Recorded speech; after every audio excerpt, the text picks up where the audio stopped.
Selamat sore pemirsa, pemerintah Belanda mengembalikan keris peninggalan sejarah Indonesia kepada Presiden Joko Widodo. 1.500 artefak asli Indonesia lain yang juga masih tersimpan di Belanda rencananya akan segera dikembalikan.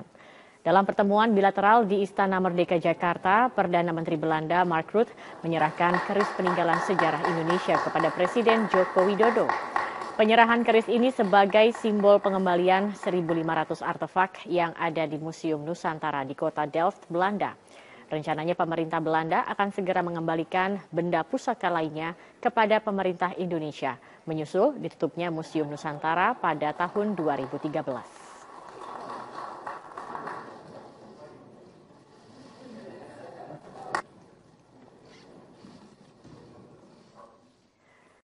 Selamat malam, Anda menyaksikan Headline News pukul 21 waktu Indonesia Barat. Pemirsa, Presiden Joko Widodo memimpin rapat terbatas hari ini membahas pemberantasan korupsi dan peningkatan intensitas satuan tugas sapu bersih pungutan liar. Presiden Joko Widodo memberikan apresiasi pada kinerja Satgas Sapu Bersih Pungutan Liar atas penangkapan sejumlah oknum yang diduga menerima suap. Presiden menyatakan pengaduan masyarakat terkait dengan pungutan liar sangat banyak. Untuk itu, Presiden meminta seluruh pihak mulai dari Satgas Saber Pungli dan lembaga kementerian terkait untuk melakukan upaya pembersihan lembaga pemerintahan dan pelayanan publik dari praktik pungli. Kita tidak akan berhenti pada pemberantasan pungli saja, tapi jangkauan pemberantasan korupsi terus dimulai dari hulu sampai hilir, dari pencegahan sampai dengan penindakan kemudian tegas.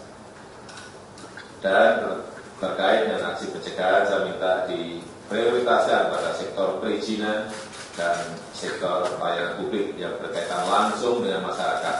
Open Super Series dan bulu tangkis yang kembali berjaya. Yang ketiga, kami juga menyoroti terkait American Music Awards. Jadi langsung saja kita mulai Netizen News selengkapnya.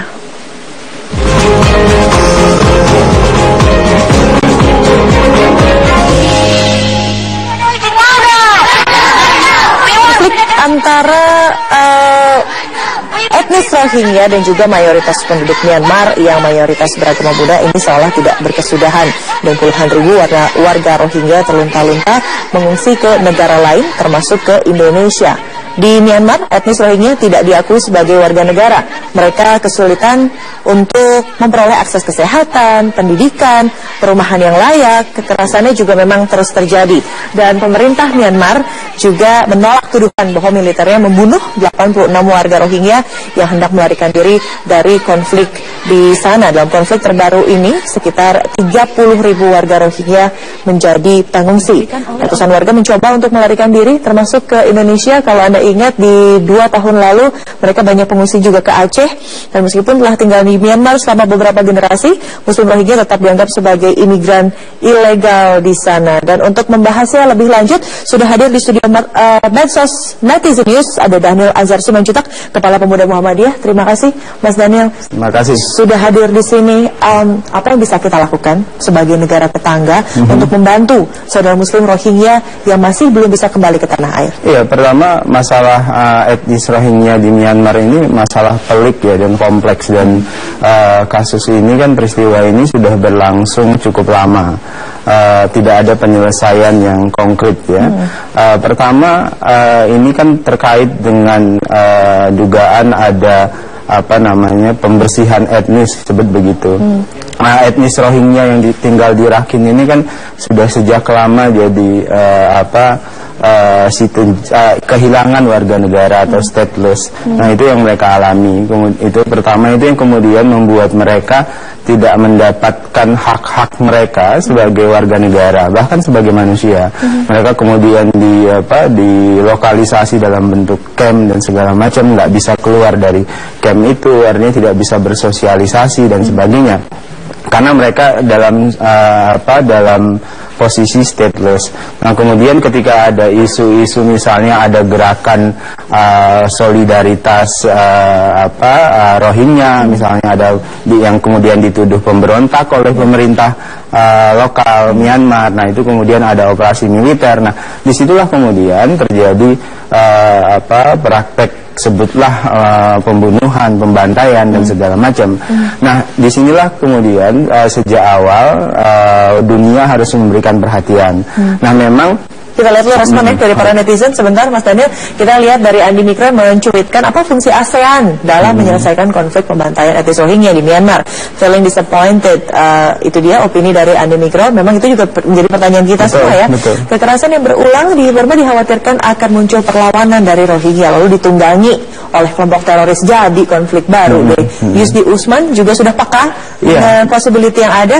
Peristiwa Rohingya adalah kejahatan kemanusiaan yang dipicu oleh konflik sosial budaya. Provokasi dilakukan oleh kelompok radikal. Nah, ini yang sekarang sedang berkembang ya. Akibatnya kemudian pemerintah domestik juga menggunakan isu radikal, kemudian seolah-olah mensahkan tindakan kekerasan terhadap mereka. Nah, di sisi lain misalnya kelompok radikal bisa saja betul-betul masuk di situ, tapi penyelesaiannya sampai detik ini tidak semuanya konkret. Itu pertama ya. Kemudian kedua, Mbak Widya, apa yang bisa kita lakukan? Itu kan pertanyaan awal tadi Mbak Widya. Jadi saya harus sampaikan kepada masyarakat luas, misalnya khususnya di Indonesia, mengumpulkan solidaritas Rohingya dalam bentuk bantuan logistik, bantuan kemanusiaan. Itu sesungguhnya tidak salah, tapi bagi kita bagi kami misalnya ketika kami perhatikan ke sana, itu bukan prioritas utama. Jadi Mas Daniel pernah itu bisa. Langsung saya 2012 atas nama Presiden Religion for Peace Youth Interfaith Network, waktu itu lintas agama, kami di Yangon, kami mendesain dialog, mediasi dialog antar kelompok di sana. Kemudian saya dan kawan-kawan Youth Religion for Peace itu kemudian berusaha bisa masuk ke camp, tapi kemudian tidak bisa. Jadi tidak bisa. Ya, selama bahkan bukan cuma kita, banyak lembaga-lembaga donor dunia yang punya banyak bantuan berusaha masuk ke sana, itu nggak bisa masuk. Bisa, ya, nah, jadi masalahnya itu bukan dunia tidak mau membantu dalam bentuk bantuan kemanusiaan. Ternyata sudah banyak sekali. Tapi bingung untuk mengalokasikannya. Cara masuk ke sana kemudian itu membantu. Nah, itu diblok oleh pemerintah domestik, pemerintah lokal. Oke, terus apa sekarang Indonesia sebagai negara tetangga 1-2 kan kita sudah menerima banyak pengungsi di tahun 2014 dan tidak mungkin dong terus-terusan ada pengungsi datang ke Indonesia. Sekaligus juga menyentuh ASEAN. Ayo sama-sama kita sama-sama selesaikan begitu. Jadi cara yang paling efektif yang bisa dilakukan oleh Indonesia untuk membantu menyelesaikan penderitaan etnis Rohingya ini adalah political pressure. Saya pikir itu yang paling efektif sementara ini. Pertama, bisa dengan cara mengajak seluruh negara ASEAN memberikan hukuman politik terhadap pemerintah Myanmar. Apalagi kemudian Indonesia kan kita menjunjung tinggi Pancasila yang salah satu isinya kemanusiaan yang adil dan beradab begitu ya. Itu kalimat penting. Nah, kemudian kita juga menentang penjajahan dan sebagainya. Saya pikir ini adalah panggilan sejarah. Indonesia bisa berperan aktif. Oleh sebab itu dalam kondisi yang lebih ekstrim misalnya, saya justru menyarankan Pak Jokowi untuk berani misalnya menegur keras dubes Myanmar yang ada di Indonesia. Dalam kondisi tertentu bila perlu kirim saja pulang dulu dubesnya yang dia ada di Myanmar, dipanggil ke Indonesia terlebih dahulu, sementara kita memberikan sikap seperti itu sebagai bentuk protes. Kemudian dubes Myanmar yang ada di Indonesia bisa kita minta pulang terlebih dahulu. Berarti melalui political pressure antar negara yang akan bisa menjadi solusi konkret ya. Kita akan lanjutkan nanti perbincangannya. Terima kasih Mas Daniel atas pencerahannya. Sekali lagi itu menjadi penting ketika nanti kita sama-sama mendonorkan, harus ada celah yang tepat untuk mendonasikannya begitu ya. Baik, terima kasih Mas Daniel dan pemirsa. Netizen News masih akan kembali setelah jeda berikut terkait prestasi Indonesia di ajang China Open Super Series. Pemirsa, Kapolri Jenderal Tito Karnavian meminta unjuk rasa 2 Desember mendatang berlangsung tertib dan tidak mengganggu kepentingan umum. Kapolri juga meminta demonstran tidak menggelar sholat Jumat di kawasan Bundaran HI. Permintaan Kapolri agar unjuk rasa 2 Desember tidak mengganggu kepentingan umum dikatakannya saat menghadiri pengajian Majelis Taklim Al-Habib Ali Al-Habsyi di Masjid Jami Al-Riyadh, Kuitang, Jakarta. Kapolri meminta warga jangan mendiskreditkan kelompok minoritas karena kasus penistaan agama yang diduga dilakukan Basuki Cahayapurnama. Kapolri juga meminta agar rencana menggelar sholat Jumat di Bundaran HI tidak dilakukan karena melanggar undang-undang dan mengganggu kepentingan umum. kalau dilakukan di jalan raya protokol, Sudirman, kemudian di Tamrin, undang-undangnya sudah jelas mengatakan tidak boleh, karena mengganggu ketentraman umum, mengganggu ketentraman publik, hak asasi orang lain akan menggunakan jalan itu. Banyak masyarakat kasihan supir taksi, mereka nanti akan repot macet di situ. Kasihan ibu-ibu yang mau melahirkan, nanti akan melahirkannya di dalam kendaraan. Iya. Kasihan juga anak-anak yang mau sekolah, orang-orang yang mau bekerja, potong gajinya nanti kalau nggak masuk gitu. Iya. Soalnya kita lakukan saja di tempat yang lebih afdol, yaitu di masjid, di Istiqlal juga ada, di lapangan Monas juga ada. Banyak sekali tempat-tempat yang tidak mengganggu kemaslahatan umat kita. Sehingga itu saja, mari kita jaga Jakarta ini agar tetap aman. Kita jaga negara, kesatuan Republik Indonesia agar tetap bersatu, tidak telah pecah. Takbir!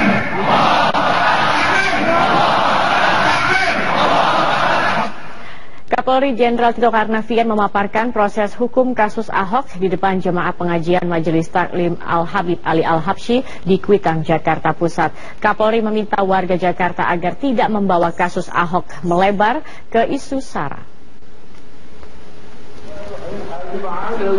Kapolri Jenderal Polisi Tito Karnavian kembali mengadakan silaturahim mengunjungi ulama. Setelah beberapa hari lalu bertemu pengurus Majelis Ulama Indonesia, pada Minggu pagi, Kapolri menghadiri pengajian Majelis Taklim Al-Habib Ali Al-Habsyi di Kuitang, Jakarta Pusat. Kapolri mengaku tidak berkonsultasi dengan Presiden Joko Widodo untuk mengusut kasus Ahok. Sehingga akhirnya saya ambil keputusan sekali lagi tanpa ada konsultasi kemanapun, tanpa konsultasi kepada pimpinan negara. Demi Allah, saya sampaikan laksanakan penyidikan.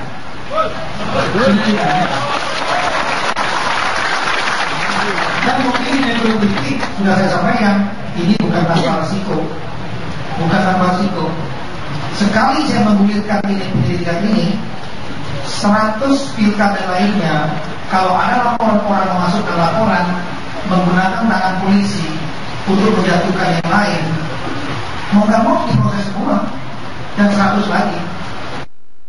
Kapolri meminta kasus Ahok diletakkan pada aspek hukum dan tidak melebar ke isu SARA. Kapolri juga memastikan kasus Ahok akan berjalan cepat dan transparan. Kita akan jalankan segera, selesaikan segera, kita limpahkan ke kejaksaan segera. Setelah itu urusan jaksa.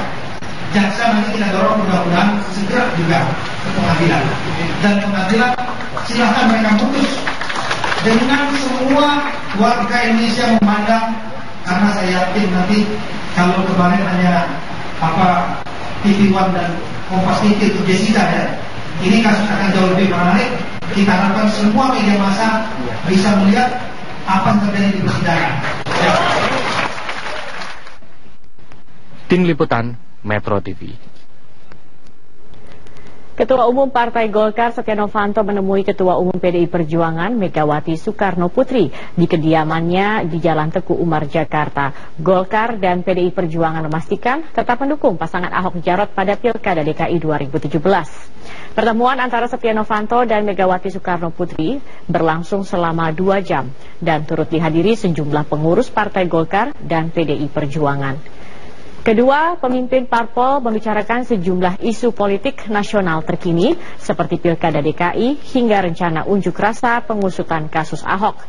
Usai pertemuan, Setia Novanto mengatakan Golkar dan PDI Perjuangan menyepakati sejumlah komitmen, di antaranya tetap mendukung pemerintahan Jokowi JK serta berkomitmen menjaga kedamaian dan kebinekaan. Terkait Pilkada DKI Jakarta, Novanto menegaskan Golkar dan PDI Perjuangan tetap berkomitmen mendukung pasangan Ahok Jarot. Kedua partai juga menyerahkan kasus hukum Ahok kepada Polri untuk mengusutnya. Terima kasih teman-teman semuanya. Assalamualaikum. Kami bersama di jamu makan dan ini merupakan kebahagiaan kita bersama sebagai pendukung pemerintah. Tentu kita akan bersama-sama mengawal masalah-masalah ini dengan penuh damai dan tentu komitmen kami bersama di dalam masalah-masalah yang berkaitan Pilkada DKI semua kita komitmen mendukung saudara Ahok, dan segala suatu masalah hukum kita serahkan kepada pihak-pihak yang berwenang. DPD PDI Perjuangan DKI Jakarta memastikan tetap solid mendukung pasangan Ahok Jarot pasca penetapan Ahok sebagai tersangka dugaan penistaan agama. PDI Perjuangan menargetkan memenangkan Ahok Jarot 1 putaran.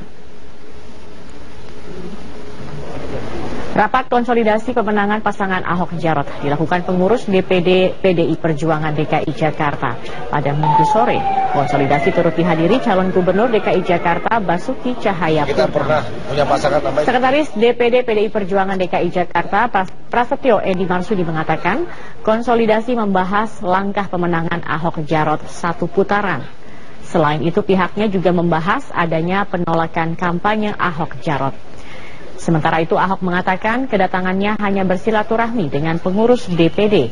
Ahok mengaku tidak terpengaruh dengan hasil survei elektabilitas lingkaran survei Indonesia yang menyebut pasangan Ahok Jarot berada di urutan terbawah setelah Anies Sandi dan Agus Silvi. Ya, kira bagus kalau hasil RSI makin turun, berarti teman-teman ini tambah semangat bekerja. Ya kan, tambah semangat kerja dong, berarti kan katanya kan udah turun, malah bisa tersingkir di putaran pertama. Ya tentu teman-teman PDI Perjuangan berjuang supaya 1 putaran. Jadi maunya 1 putaran. Sekretaris DPD PDI Perjuangan DKI Jakarta Prasetyo Edi Marsudi menegaskan dukungan terhadap Ahok Jarot tetap solid meski Ahok sudah ditetapkan sebagai tersangka dugaan penistaan agama. PDI Perjuangan juga tidak terpengaruh dengan survei terbaru tentang elektabilitas Ahok Jarot. Perjuangan sampai saat ini sangat solid. Ya, solid. Diri, Pak Pras. Jadi solid di PDI Perjuangan, nggak ada masalah seperti itu. Tapi saya melihat silakan aja yang mau, mungkin banyak simpatisan atau gimana, silakan aja. Tapi PDI Perjuangan pengurus solid dari ranting, anak ranting, PAC, DPC dan DPD. Ya, kita tegak lurus semuanya kepada publik. Saya ingatkan sekali lagi, kita tahun 2012 kita pernah punya pasangan namanya Jokowi Ahok, survei kalah.